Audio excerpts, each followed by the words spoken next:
Coming up on this week's Salt and Sauce Chat Show. The memories I have is like when John Collins were coming up to you, you know, and he would just twist your legs as spaghetti, and then you were on the backside, and then he would push the ball with his outside left to the next player, who was Darius Dobchek, who wasn't a mean player, was a good player as well, you know. So they were all over us, and it was Craney and Coyne that scored 3 at the time. The nice thing was that these seasoned pros were not big-headed over the youngsters, you know, because they knew we needed each other. Yep. And I suppose that's something that comes from management. And I know as a manager in football and outside football that the way you treat your players, the way you set the example, that team will go for you and will die for you and will follow you as far as they can, you know. It's like my second my second country, you know. Yeah. I love going there. I love the people. I love the warmth of the people. I like the kindness. They would do anything for you.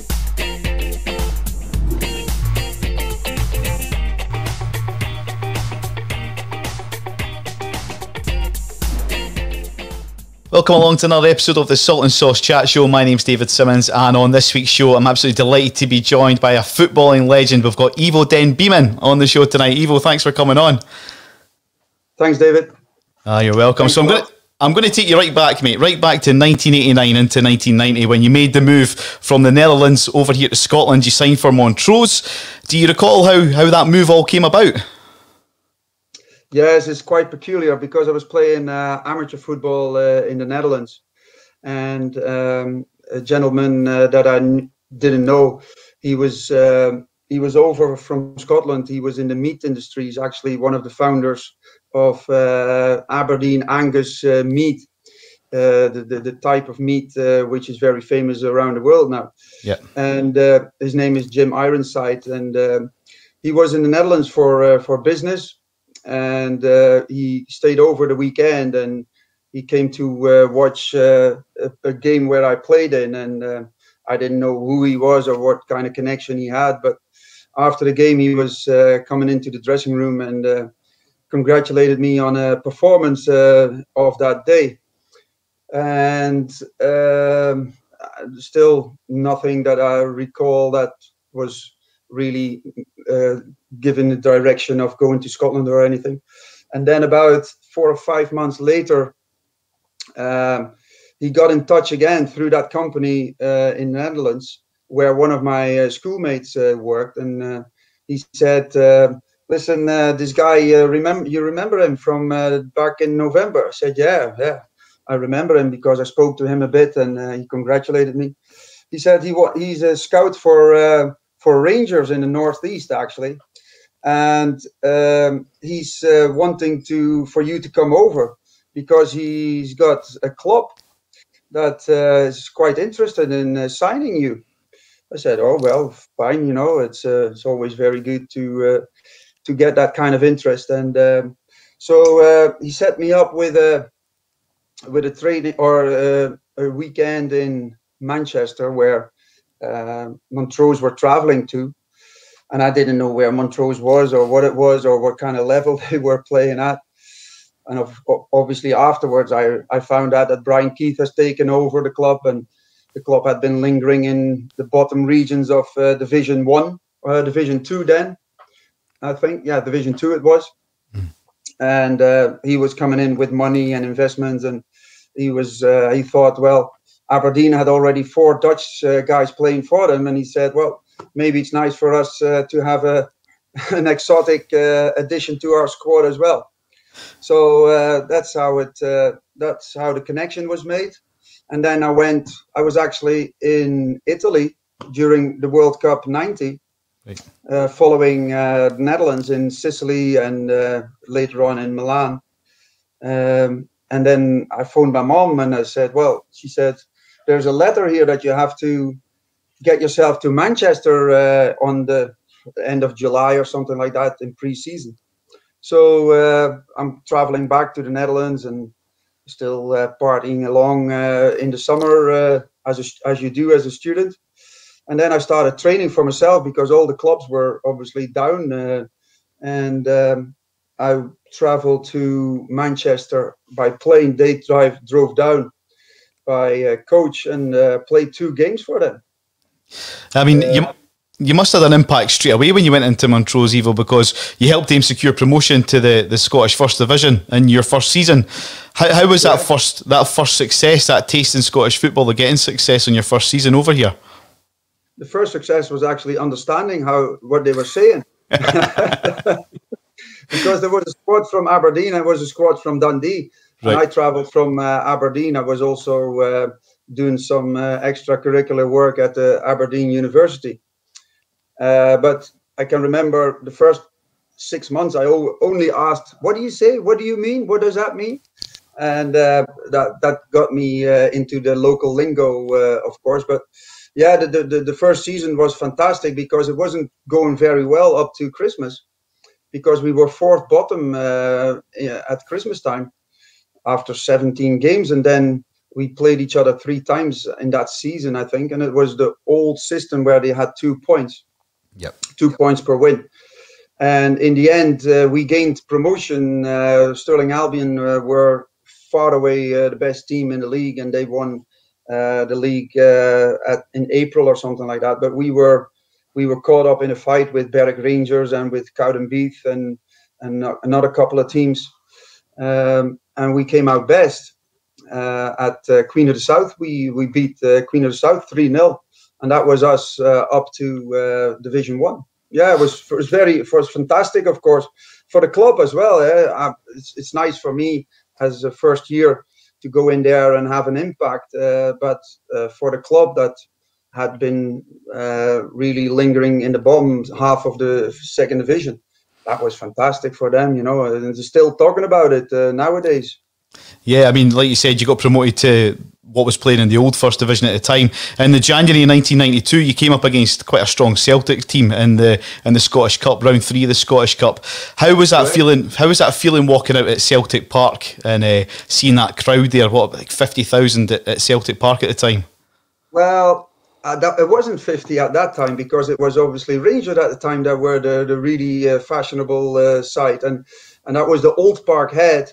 Yeah, and where there was a lot of anger from fans to the club, and it was maybe half full or something like that. But I can remember coming off the bus and going straight through the tunnel. And as a youngster, I went to Feyenoord, to watch. And when you see a stadium like that, when you're a 7-year-old coming out from the sticks, going to the big smoke. You get stands as high as trees, and that's the same feeling I had walking out on Parkhead that day. Geez, how many people can watch a game in here, and how high are these stands? And it wasn't as nice as Parkhead is now. You remember the old Parkhead as well, but it was still fantastic feeling to go out there, and we got a drubbing, obviously 6-0, going on 10. Davy Larter played a blinder in goals, but for the rest, it was a fantastic experience. Got a good write-up as well in the papers for that game. Yeah, I was just going to say that, mate. Even though it was a 6-0 defeat, but I mean that Celtic squad, they had some players in the team, like John Collins, Tommy Coyne, Paul McStay, Jerry Creaney as well. I mean, what was your memories playing against that calibre of player? Well, the memories I have is like when John Collins were coming up to you, and he would just twist your legs as spaghetti, and then and then you were on the backside, and then he would push the ball with his outside left to the next player, who was Darius Dobček, who wasn't a mean player, was a good player as well, So they were all over us, and it was Creaney and Coyne that scored 3 at the time. But the best one of that lot was Paul McStay. Paul, it was a fantastic player, and he's the kind of player where you couldn't get close to, especially if you were part-time. We were part-time and he was full-time. But even later on, when I moved to full-time football, he was a player you couldn't get close. He was always 2 steps ahead. He knew he would get out of a tight situation, you know. But like I said, fantastic experience. Paki Bonner, I can remember sliding into Paki Bonner a few times when he wasn't happy with that, you know. Like I said, for the whole squad, it was Jim Leishman that just took over after the first managerial pair of Chick McClelland and Duke Rugby got sacked. So it was one of his first games, and it was like a massive thing for the club and for the fans. And eventually, of course, 6-0, but nobody remembers that. We only remember how we felt playing on Parkhead. Yeah, I mean, like you mentioned earlier, your goalkeeper had a great game, even though it got beat 6-0. Am I right in saying he got man the match that game? Yeah, definitely. Yeah, rightly so. Because Celtic could have gone 15 if they had played really precise and they were really sharp. But David played a blinder that day, and well deserved. Yeah, do you still keep in touch with any of your old Montrose teammates? Do you ever come back and do reunions with them, or? Yes, yeah. It's fantastic because nowadays they have every year they have a nostalgia day, right, where they invite former players, and David is one of the big organizers behind it. He started it off, I think, about 5 years ago, and I hadn't been in touch with Montrose for quite a bit, and then in 2013, I think, yeah, I always at Christmas I go with my family because my wife is from Scotland. Yeah, I go to Fraserburgh and where she's from, and on the way back I drove with the kids and my wife to Links Park, and I said, well, that's where it all started. And we went into the stadium because they were just tidying up from the game at the weekend. So I got in touch with the club through exchanging my details, and from there on in, it's been a really happy communication again, and visits. And I went to I go every year. I go to the nostalgia days, and it started really small with about maybe 10 or 15. And I think the last time we had 35 former players from the 60s, 70s, 80s, 90s, the zeros and the 10s. So you can imagine, and we get better all the time, because the older, the further you're back in history, the more legendary status you get, and it's really nice because it's a community club, and it's the same people there that went 30 years ago or 50 years ago, you know, and they're born and bred Montrose supporters, and it's really good. It's a really good vibe because we love to be there and they love us being there, you know, and it's fantastic. No, that's superb. I also went to the championship game when they won the championship to the first division.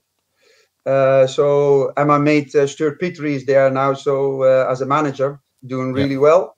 So I'm staying in touch with him, and we have an app group on WhatsApp with all the former players, and like I said, there's about 30 or 40 people in there. So really good. Yeah, fantastic. That's superb. After 78 appearances, 11 goals at Montrose, you moved on to Dundee, who were newly promoted that season when you joined them. How was the move from Montrose over to Dens Park? Well, that was a nice one as well, because we played Dundee became champions in the second last game of the season, and we were already relegated because, well, we and Meadowbank Thistle were the only part-time teams in the first division there. I think maybe Alloa, I don't know who was there as well, but we were doing pretty well, but always the last 15 minutes they would knock us out. So we were relegated already, went to Dens Park to play the last game of the season. And we beat them 2-1 because they had obviously been on the party all week, and we were quite motivated to get a win under our belts. And I played up front, I think with Willie Callahan, and I scored one and I laid one on. And 3 weeks later, I was a Dundee player. And that was obviously also the first time that I went from part-time football to full-time football. and I lived in Aberdeen at the time, and well, it was time. It was a really good step up then. We got Steinrod and Duffy as managers. We got some fantastic experienced players. We had Jim Leighton in goals. Graham Ricks came up. What's his name? Everton skipper Kevin Radcliffe came up. Billy Dodds played. Willie Jameson played. Stuart Beattie. John McMillan.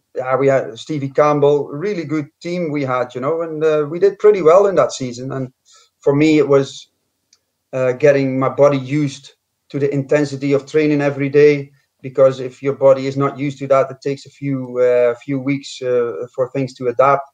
But I think I played something 20 plus games, which was from the start. So I was quite happy with that from the first season, because remember, second division, first division, Premier League in 3 seasons, that was a step up for me as well. Yeah, but it was a fantastic time as well. Always happy for them to give me my chance at full-time football. Obviously, it didn't end up as nice as I wanted, but that's the way things go, I suppose. Yeah, I mean, after a season with Dundee, like you say, you moved on to Dunfermline Athletic, where you became a cult hero with the Pars fans. You were actually voted runner-up in a recent poll of Dunfermline's all-time cult heroes. What's your memories of the Dunfermline fans, Ivo? Yeah, we had a massive rapport. I had a massive rapport with the fans. Obviously, played white right a lot of the times, and we had like nearly physical contact with each other, and I suppose we had quite an exciting playing style at the time. We always used to call it the graveyard shift. Stuart Petrie was doing the left channel, and I was doing the right channel, and we were scoring goals for fun. And it was a time when Dunfermline probably, or I know one season, were top scorers in the whole of Britain with 100+ league goals, and it was always gung-ho style playing, and my playing style was a little bit unorthodox and gung-ho as well, so that got the fans going. And also the way I treated the fans, I always took time for taking photos, signing autographs, signing books, programs, anything. And I would meet them in the town as well, when we were out on a drink, and sometimes you're not ready for that, and it wasn't the time of mobile phones, of course, so nobody would get you into trouble for that. But no, it's the fans, but also in Montrose, they're really good, because they like their players to give maximum effort. And we were a set of boys at Montrose, but also at Dunfermline, who would give everything. And sometimes most of the times we come out on top, but not all the time. But the gratitude from the fans was there, and especially when you give them a little bit of time from yourself, then it was that you couldn't lose them, and. Like I said, yeah, very happy that I came out second after, and Cosma, yep. Cosma, I suppose. He's internationalist, so not bad to come second to Cosma. Absolutely. There was a management team of Bert Payton and Dick Campbell who were in charge at East End Park during your time there. How was it playing underneath these guys? Well, it was a different lingo again from five lingo from. You must hear I have quite a strong Scottish accent as well, and that's from living in Dundee and in Aberdeen and in Glasgow and in Fife. But Bert and Dick was fantastic. They picked me up obviously 5 days from the start of the season at Dundee, because they kicked me out on the street with a week to go, and I think it was on a Tuesday, and on a Friday Dick phoned me and he said, on the Thursday, he said, come in training morning, and on Saturday we play West Ham United, because that was always their last pre-season game. So they picked me up. I signed a contract, 1 year, 2 years, I don't know anymore. But I know that they started turning around that team again, because it was the team where they had maybe overspent and not challenged in the right areas, and they were trying to drive down the wage bill as well. So big earners would leave, and young players that were just starting their career, they came on, and I was the first. Well, I had it that year at Dundee, but after me, Stuart Petrie came from Forfar, Mark Miller came from Brechin, Andy Todd came from junior football, Derek Fleming came from part-time football, David Bingham came from part-time football. So they really gelled a team together of people that really fought for each other and would really try to win games and go for results, and you had like legendaries like Neil Cooper, Norrie McCarthy, Craig Robertson, Westy was there. So there was a massive, and there was an excellent mix of young players that really were learning the trade and were hungry to be successful, and seasoned pros that knew how to play the game. But the nice thing was that these seasoned pros were not big-headed over the youngsters, because they knew we needed each other. Yep. And I suppose that's something that comes from management. And I know as a manager in football or outside football that the way you treat your players, the way you set the example, that team will go for you and will die for you and will follow you as far as they can, and that's down to them. Yeah. Some unorthodox training methods, medicine balls, and which hadn't been seen out of the 70s, but made an introduction again in Fife in the 90s. But and Dick Campbell's patter, is brilliant. And then Bert could kill him with just one remark. He would just come out of the dark and then say something about Dick, and then the whole dressing room would erupt in laughter. And then we had and Neil Cooper. He was obviously the prankster big time, and he would do imitations of Dick and Bert. Yeah, quite a good squad. An excellent management team. Very nice guys who are still in touch as well. So brilliant. That says enough. Yeah, I mean, at Dunfermline, you formed like quite a partnership with a few players, mainly so Hamish French. Many called you fish and chips because you could not see one without the other. So it was quite ironic that you come on the Salt and Sauce show when we're talking about fish and chips. But how did that make your game, being surrounded by these kind of players? Because, I mean, you also shared that right side of the park with like Jackie McNamara later on as well. So how was it for your game being surrounded by players of that calibre? In every team where you play with good players, and playing football, good players have two good players have two attributes that nobody else has. They make time and space for themselves, and you see the top of the league, the top players, they always make it look easy, and then you go and try to do it yourself, and you're always fumbling the ball, or the ball, you try to control the ball and it jumps. But with these kind of guys, it was super fluent the way we played, and it was like we hated it. On the Friday we were doing just 11v0, it's just a shadow game. Yep. And it was just like lines and movement, and we hated it. Every Friday we did it, and it was like we hated it with a pest. But afterwards you think, well, this is how we created all these systems and all these patterns that were crucial for our game. And I remember Jackie being a really youngster, he was just 17, 18 when he broke in the team when I was there, and he was just coming from the second dressing room in the main dressing room, and he was just a wee shy guy, and well, we know how it ended up. But I played first, he played behind me, and was magnificent. He would always create time, and he obviously had an engine like no one in that club. He would run for 90 minutes from box to box, even as a right back.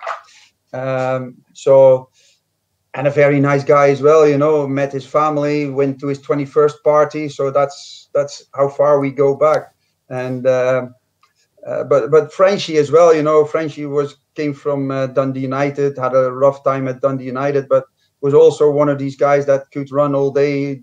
Seemed to have 2 of these oxygen tanks on his back, because never tired, but also wanted to win for the club and do everything in his might to get a result. So, but yeah, because we knew we played to the strength of the players. We had George O'Boyle.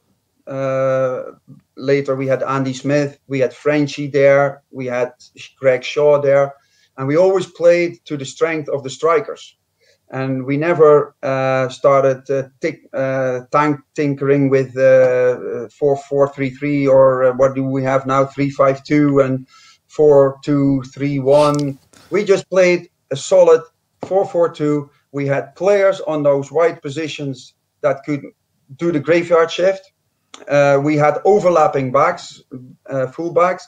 So at times we were playing 2-4-4, and then in defense we were playing 4-4-2. But everybody knew what the strength of the other teammates was. So we played to that, and that's what made us successful. We didn't make it difficult. We didn't make it fancy. We didn't make it difficult. We were just ruthless, and we were just attacking all the time. So yeah, with good players, you can do that. Absolutely. I mean, we touched on Jackie McNamara. He moved on to Celtic. You kind of found yourself filling in more in his position at right back after he moved on from right midfield. What was, you actually filled in at centre half as well. What position did you prefer playing at IVO?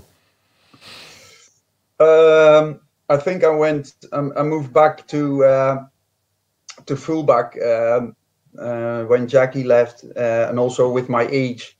And I also played in a 3 at times. I must say I love that wide right position, you know. But I would do anything to get a game. That was because when you're in Scotland from Netherlands, you don't want to hang about there and train all week and not play in the weekends, you know. So as long as they needed me, I was happy. And but I had fantastic games and seasons in the wide right position, and I also had a lovely time, and even later at Falkirk at centre half. It's not really. It's where it fit. Where I fitted at that time. I fitted best at that time.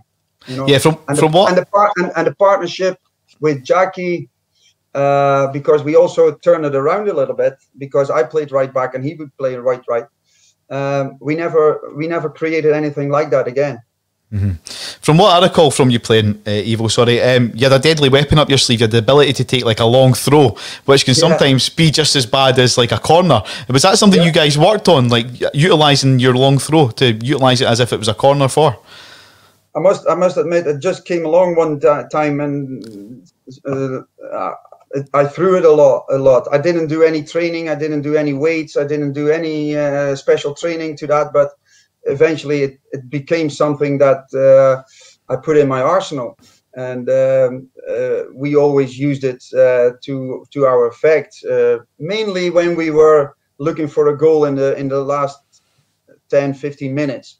You know, otherwise we would just put the ball down and try to play football. But like I said, it just came about one time, and then you try to train a little bit on it. But there was there's Mark Harrow. He was a guy that he would throw it even further, you know. But it's quite deadly, and it is quite effective at times as well.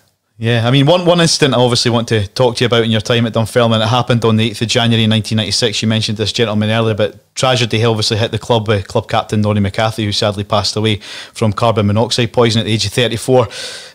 If you look back now, how did that tragedy affect the squad at Dunfermline? What do you recall from that time? It it laid like a blanket of sadness and why question, the how question, because it wasn't carbon monoxide is quite clear what it does now, you know, but we didn't know at the time what carbon monoxide did and how it came about, and a faulty heater. And I just remember that the town was dead, you know, not only the football club, but the town itself. It was just like that blanket of sadness over it. And we were in it, but at the same time, we were also trying to put it aside, because we were training every day. Not the first day, I remember, but afterwards we were pretty soon training again, and that gets your mind off it. Maybe not nice to say, but that's probably the best what we could do, you know, just go on and do that. And then the remembrance service came, and that was a strong one.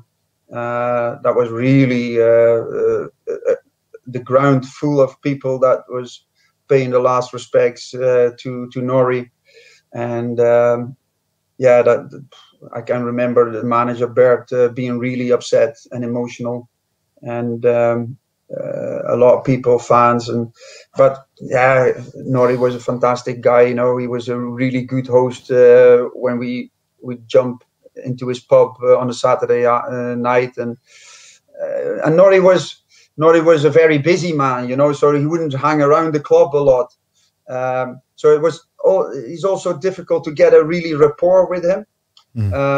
But as a leader, as a captain, as a player, fantastic, of course. If he's on the team sheet, you know, you can go to the trenches, and like I said, it's that blanket of sadness that hung around for quite a while.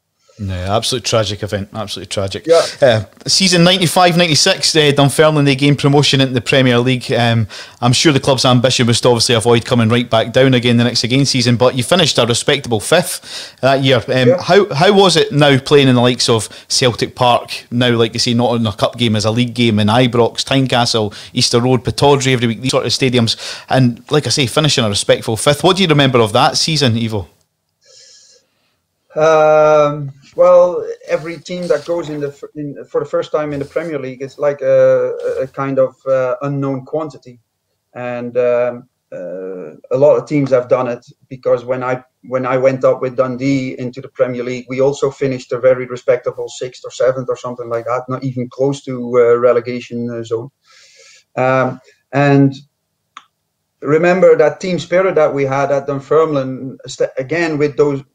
About the same squad that I started off with in 1993, and we had tinkered a little. They had tinkered a little bit with players, but we still had a nucleus of players there who were really really coming on. You know, these young professionals that they gained a lot of experience.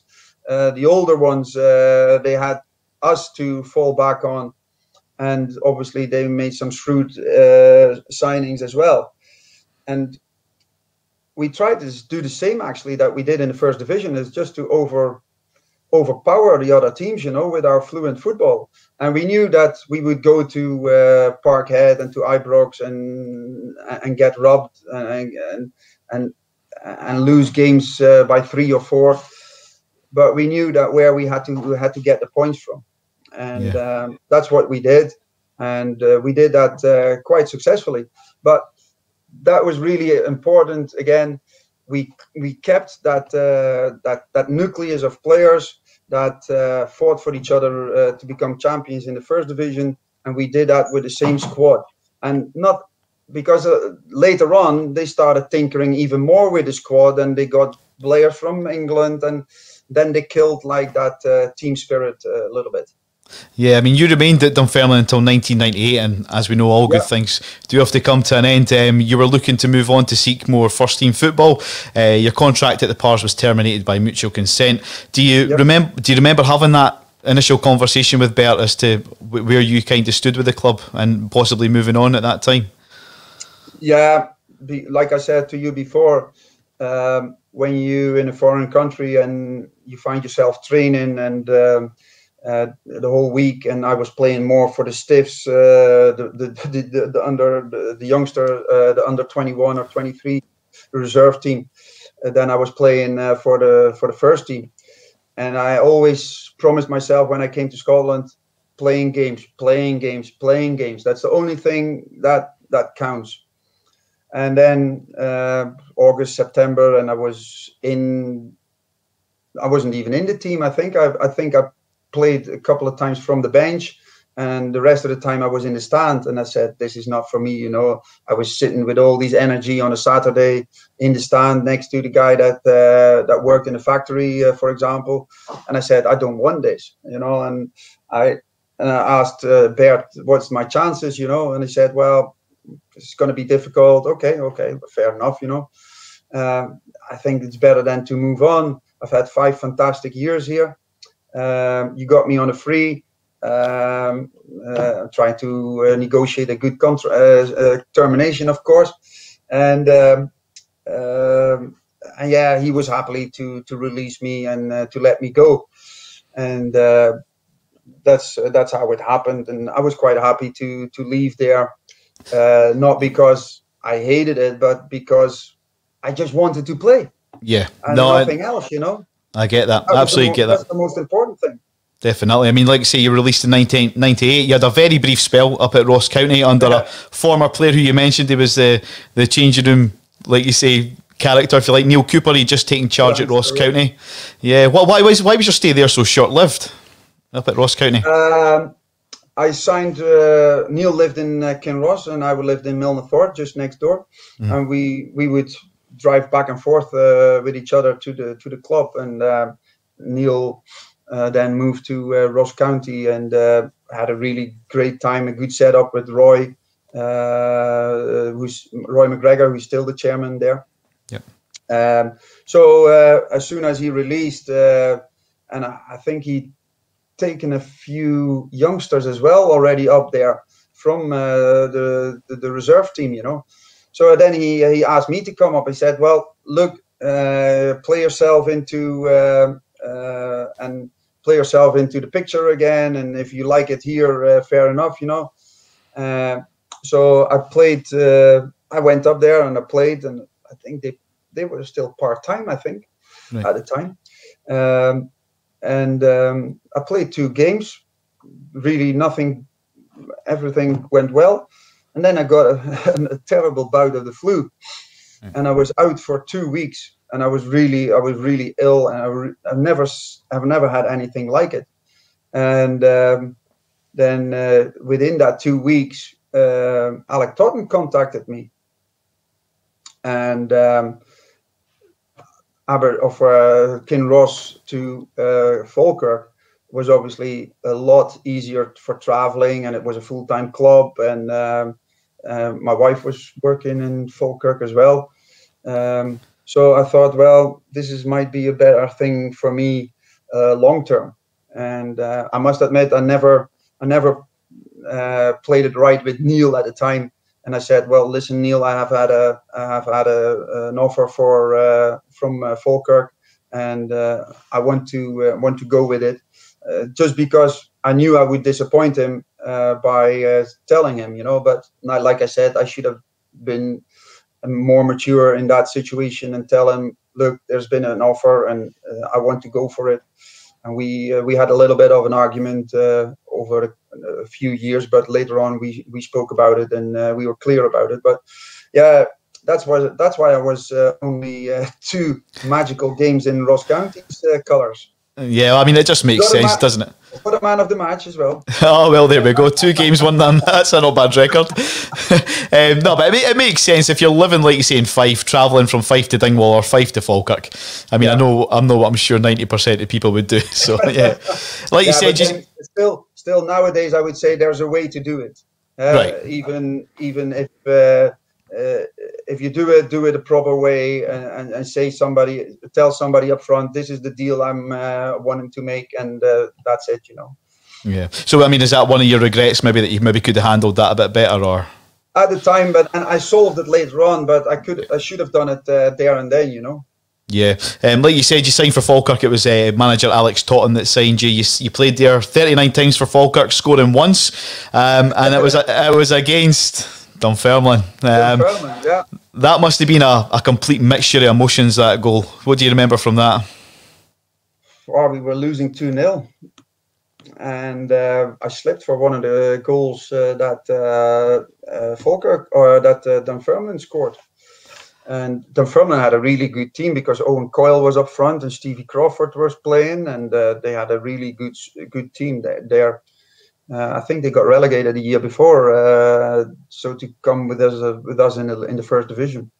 And like I said, it was really wet and drenched East End Park, and we were going nowhere. We were absolutely going nowhere. And then out of a sudden, Scott McKenzie scored a scorcher, 30 yards, top corner, and geez, we got our fighting gloves on again, because we were dead and buried. We were not going anywhere. And then this fluke goal, majestical goal, but fluke, brought us back into the game. So we pushed Dunfermline further and further back, and I think in injury time or something, a corner came across, and it flew over. Came from the left-hand side, it flew over beyond the far post, and somebody just chipped it back in. And I was at the front post, just knocking it in, and for the 2 each. And well, we were elated. We got a point out of nothing, and Dunfermline were obviously Dunfermline players, fans, and the whole community was sick, of course, that they gave 2 points away. But just to sum up, that my time at Falkirk with that goal doesn't really do justice, because Falkirk were a fantastic club, had fantastic players as well. We were a really good team there and then. So I had a really lovely time at Falkirk as well. Yeah, I mean, in 2000 you decided it was time to hang up the boots. Looking back on your career, did you enjoy your time here in Scotland? I love it. I loved it. I've had 10 years as a bonus, because when you play in amateur football in the Netherlands and you get the opportunity to go to a part-time club like Montrose, who nobody knows in the Netherlands, you think, well, hang on, I'm going to go for the adventure, and I'll see how far it goes, see how far it takes me, see what kind of success I can make from it. And that was my attitude in 1990 when I went there.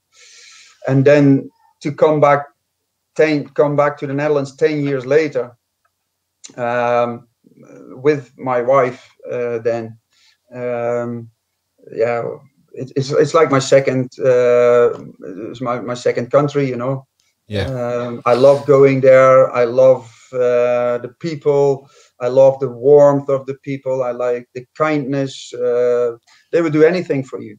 Mm-hmm. And obviously, as a footballer, you're in a privileged position, because everybody knows you or knows about you, and taxi drivers. And sometimes I go to the customs in Newcastle.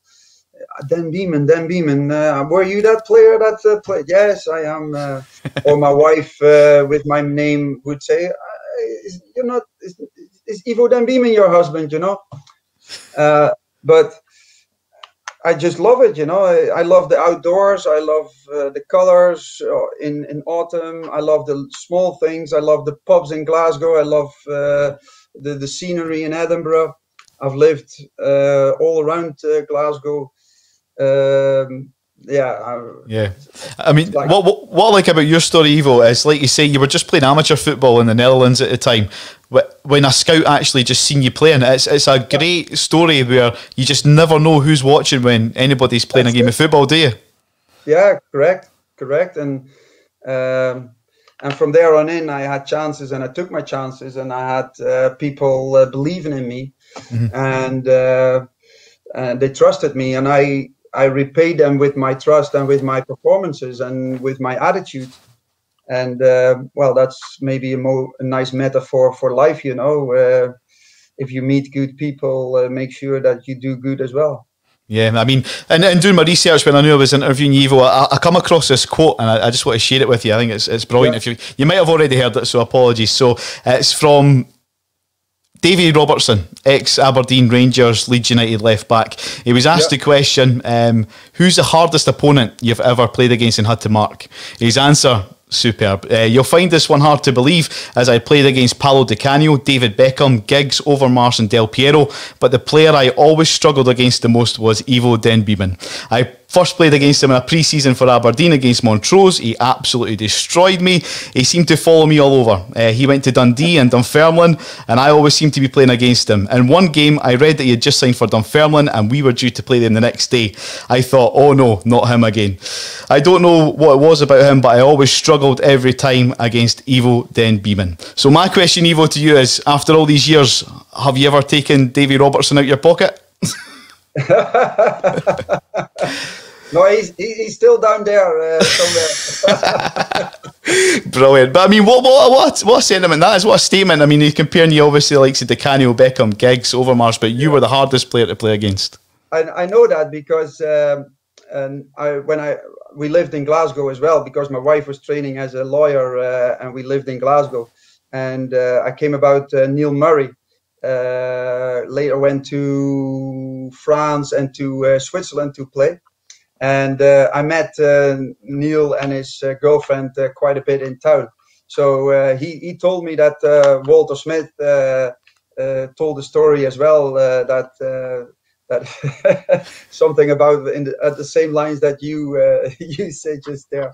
But yeah, I had brilliant games against David, but I also remember that he played behind Brian Laudrup, and Laudrup was the most fantastic player I've ever played against as a winger, you know, and he would just twist your legs in spaghetti, and then he would put the ball aside, and David Robertson would go on the star line, and he would cross the ball or whip the ball in, you know, and fantastic players in their own right, but nice to have something like that on my Exactly. I mean, like we said, after your career ended in Scotland, you returned back to the Netherlands. Did you stay involved in football at that time?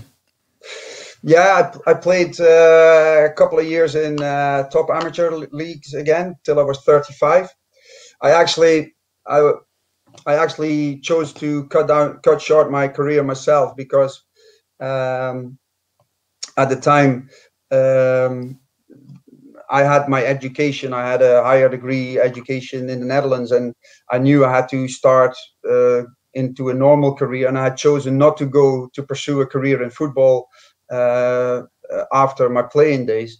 So I said, come on, let's go to the Netherlands. And so I cut short.